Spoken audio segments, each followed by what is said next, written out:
This is KC9UDX demonstrating the use of a Drake TR-3. As you can see, I also have a Drake RV3 remote VFO, but that's not essential for the operation here.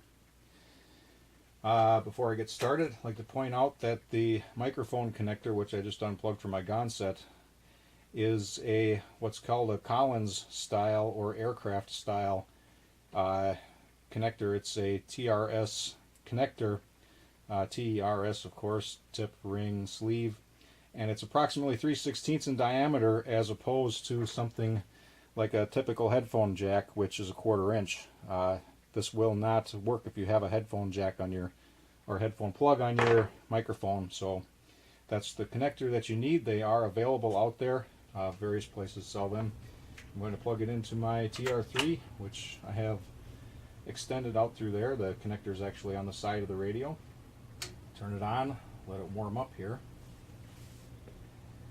And while it's warming up, I'll point out this is the plate control, the load control, the transmitter gain, the RF tuning, the receive gain, which obviously is like a volume control, the RF gain, which is here, which is controls the gain of the RF stage, the band selector switch, and the sideband selector switch. On the RV3, we've got the switch to take the RV3 in and out of circuit and either receive, transmit, or both.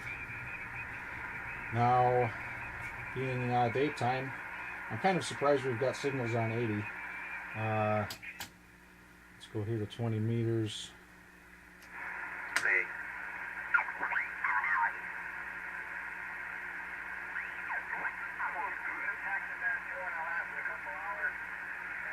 We got somebody there. I'm not sure where my antenna is right now. It's probably laying on the ground. So it'd be a really bad idea to transmit into my antenna, and for that reason I'm going to tune away from these guys. In fact, I'm going to go down to 40 meters and find an open spot here. In fact, I'm going to turn off the remote VFO and use the main tuning because I'm demonstrating TR3, not an RV3.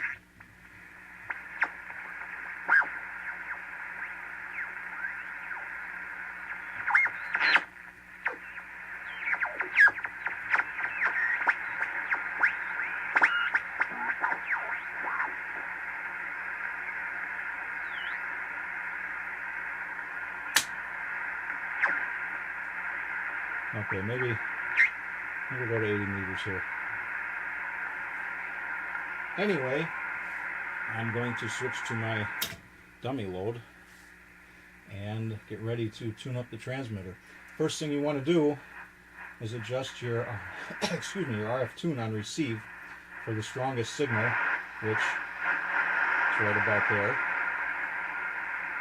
Next, I'm going to turn my receiver gain all the way down, just because I like to do that. I'm going to turn the transmitter gain all the way down and the load control all the way down. That's the best possible way to start out. The sideband selector switch, even if you plan on operating on lower sideband, which you would on 80 meters, you must have this in the X position, which on this band happens to be up, or this changes depending on your band. But X, because you have to be in the X position for CW or AM. And we have to be in the CW position to tune up the transmitter. So I'm going to go there right now.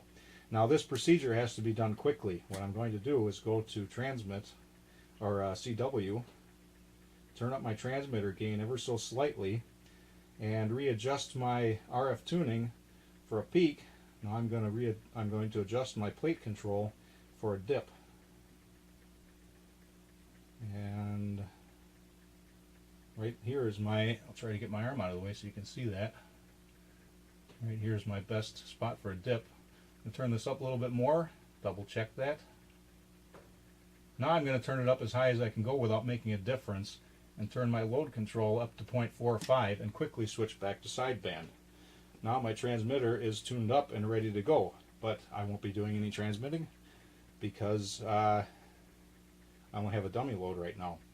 If I were going to transmit, I would probably turn my transmitter gain down just a hair, just to be safe, because I can, and then I would key up my mic and be on my way. So hopefully that answers any questions about operating the TR-3 in transmit mode.